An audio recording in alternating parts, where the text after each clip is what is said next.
जैसे कि आप सब ने हमारे संतों से सुना, गुरु पूनम के संदर्भ में वास्तव में जीवन में गुरु का मिलना एक जीवन की महत्वपूर्ण घटना है। सही गुरु का, सही गुरु अगर मिलते हैं तो जीवन खिल जाता है। मैं ज़्यादा विशेषता ना गा करके, एक कबीर साहब का पद है, बड़ा महत्वपूर्ण है कि वो कैसे गुरु की बात करते हैं, कैसे गुरु मुझे अच्छे लगते हैं। एक कबीर भजनावली में पद है, इसी पर थोड़ी सी चर्चा करूं।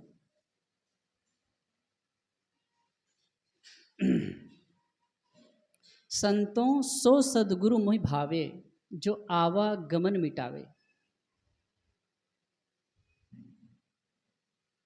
संतों सो सदगुरु मोहि भावे, जो आवागमन मिटावे। डोलत डिगे ना बोलत बिसरे, अस उपदेश सुनावे। बिन भ्रम हट क्रिया से नारा, सहज समाधि लगावे। द्वार न रोके पवन न रोके, न अनहद अरझावे। द्वार न रोके पवन न रोके, न अनहद अरझावे। खुले नैन, खुले नैन, नहीं, ऐसा कुछ आया है। खास करके एक पंक्ति आप देखते हैं, संतोष सो सदगुरु मोहि भावे, जो आवागमन मिटावे। हे संतो, वह सदगुरु मुझे अच्छा लगता है जो आवागमन को मिटा दे। फिर बाद में आता है, डोलत डिगे ना बोलत बिसरे, अस उपदेश सुनावे।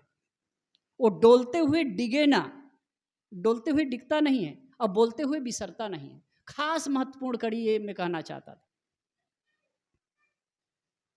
और आगे, बिन भ्रम हट क्रिया से न्यारा। वह सदगुरु मुझे अच्छा लगता है जो आवागमन को मिटा दे। आवागमन बड़ा भारी भरकम शब्द है। अभी हम लोग सुन रहे थे कि मनुष्य अगर चाहे तो वो भगवान भी बन सकता है, ईश्वर बन सकता है। कितने लोगों के मन में प्रश्नवाचक चिन्ह खड़ा हो गया होगा, क्या मनुष्य ईश्वर बन सकता है?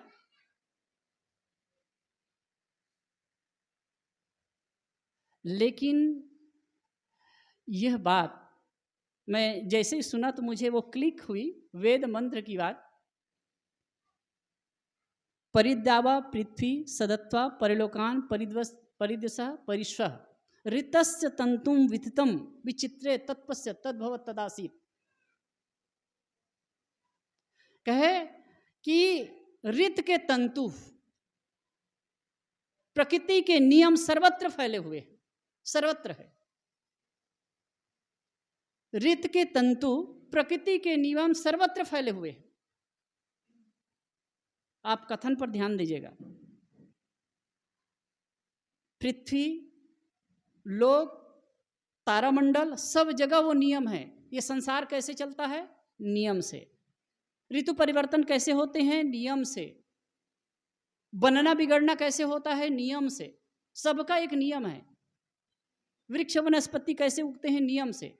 तो कहते हैं ऋषि कि ऋत के तंतु सर्वत्र फैले हुए हैं। ऋतस्य तंतु वितदम, फैले हुए।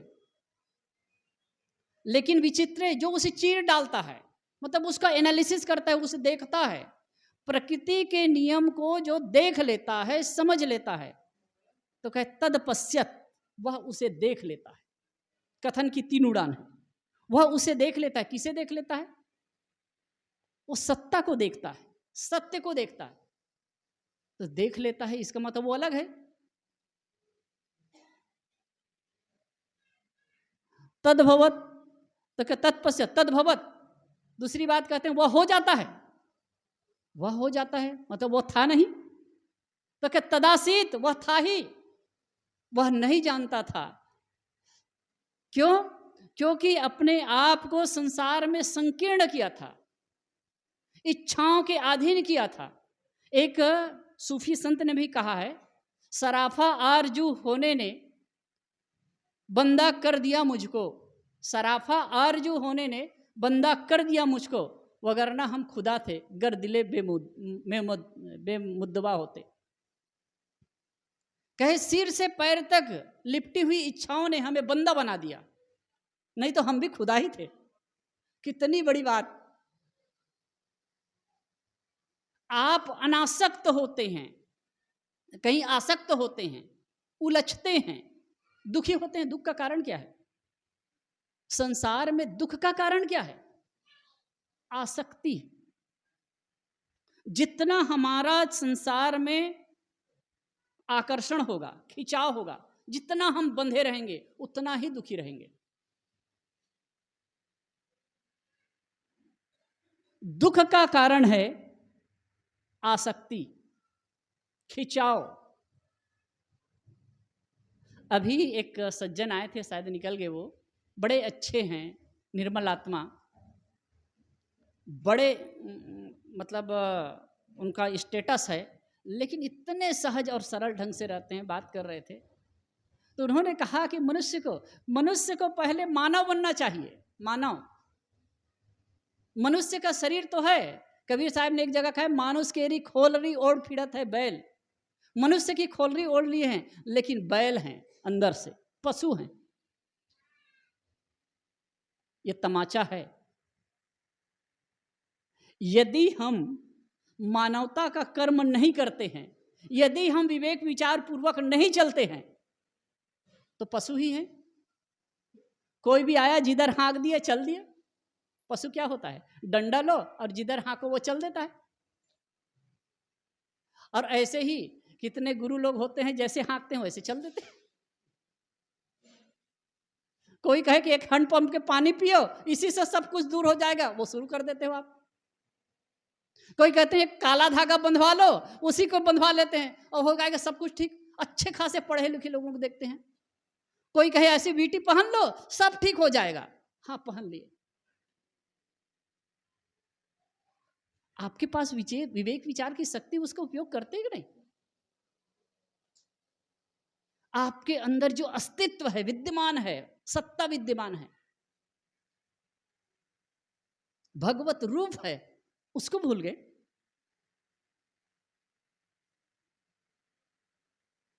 शरीर बाहर से मनुष्य का दिखता है, मानवता नहीं। उसने बहुत बढ़िया बात कही कि पहले हम मानव बने, फिर महामानव बने, फिर हम ही ईश्वर बन सकते। तो कहते हैं, जब आप इच्छाओं से अपने आप को आबद्ध किए हैं, बुरी इच्छाओं से अपने आप को लपेटे हुए हैं, तब तक आप जीव हैं, गुलाम हैं। और जब इससे अपने आप को ऊपर उठा लिए तो आप ही शिव हो सकते हैं। ये ऋषि भी कह रहे हैं। प्रकृति के नियमों को जो देखता है, समझता है, और उससे अब जब ऊपर उठ जाता है ना, तो तदासीत वह था ही, अज्ञानतावश भटक रहा था। कबीर साहब ने तो जगह जगह ये बात कही, मोको कहाँ ढूंढे बंदे, मैं तो तेरे पास में। इसलिए इसको कितने लोग जानते हैं? सब लोग जानते हैं, सब लोग जानते हैं। और बाहर माथा करने के तीरथ मूरत में जाते हैं कि नहीं जाते?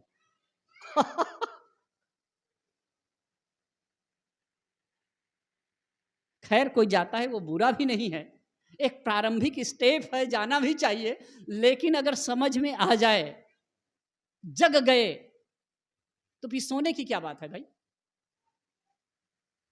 जग गए तो सोने की क्या बात है? और सोए हो तो जगा हुआ कैसे कहा जाए? इस बात को समझना चाहिए। अब कबीर साहब आंखों में उंगली डाल करके जगाते हैं। तो सो सदगुरु मोहि भावे, जो आवागमन मिटावे। वह सदगुरु मुझे अच्छा लगता है जो आवागमन को मिटा दे। आवागमन, जन्म और मरण, इसका कारण क्या है? राग और द्वेष। कहें साहब अब तो बहुत आगे की बात कर रहे हैं। वो अगर कहीं हम इसको ना व्यवहारिक धरातल पर देखें, तो जिन बातों को लेकर के आप उलझते हैं, सुखी और दुखी होते हैं, यही आज आपके लिए दुख का कारण है, यह उलझन का कारण है, ये अशांति का कारण है साहेब। और यही चीज आपके लिए आगे भी भव बनाएगा, आगे भी दुख देगा। राग और द्वेष, कहीं आप राग करते हैं, कहीं चिपकते हैं, कहीं अपनापन मान करके।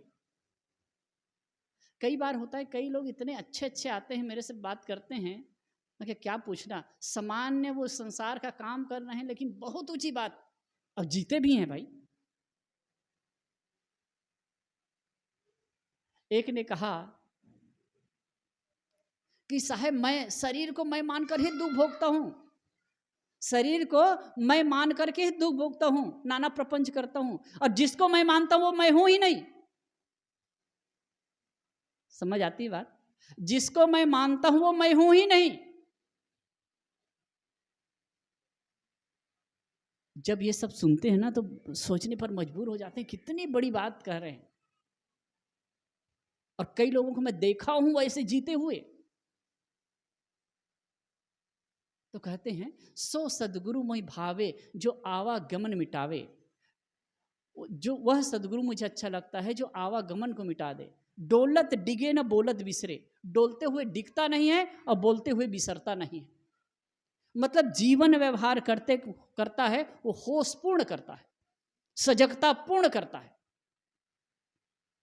और एक चीज भी समझ लीजिए, बाहर का जो गुरु है ना, इतना है कि वो आपके अंदर के गुरुत्व को जगाता है, अंदर के गुरुत्व को जगाता है। एक हमारे साहब कबीर साहब की साखी एक बहुत बढ़िया कहते हैं, गुरु मिला तब जानिए, गुरु मिला तब जानिए, मिटा मोह मन ताप, हर्ष शोक व्यापे नहीं, तब गुरु आपे आप। एकदम अध्यात्म का निचोड़। गुरु मिला तब जानिए, मिटा मोह मन ताप, और हर्ष शोक व्यापे नहीं, तब गुरु आपे आप।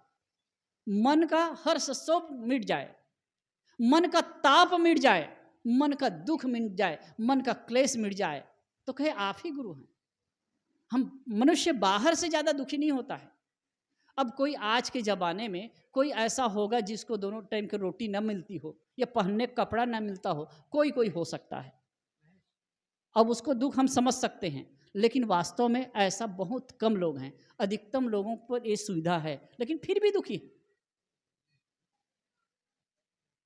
फिर भी दुखी है। क्यों दुखी है? मन के कारण। और जो गुरु की शरण में जाने से, मैं ज़्यादा समय नहीं लूँगा, गुरु की शरण में जाने से और वास्तविक गुरु मिल गए और समर्पण भी हमारा सधा। गुरु का मिल जाना ही काफ़ी नहीं है, हमारा गुरु के प्रति समर्पण भी होना चाहिए। अगर ऐसे गुरु मिलते हैं और उनके प्रति हमारा समर्पण सत्ता है, तो मन का जो एक ताप है वो मिट जाता है, और संसार के जो हर शोक, जो संयुक्त द्वंद्व है, वो समाप्त हो जाता है। तो गुरु पूनम के अवसर पर हमको ये समझना होगा कि जीवन हम जिसको मानते हैं, अपना मानते हैं, मैं मानता हूं, वह मैं नहीं है। आजकल में सब चला जाने वाला है, सब कुछ। आज जिस भाई का, मधु भाई जो हमारे ट्रस्टी हैं, मधु भाई ईश्वर भाई ओझा, और हर गुरु पूनम का भंडारा उनके तरफ से होता है। उनका ही भतीजा शायद कामरेज में कहीं रहता था, कामरेज या कड़ोदरा में।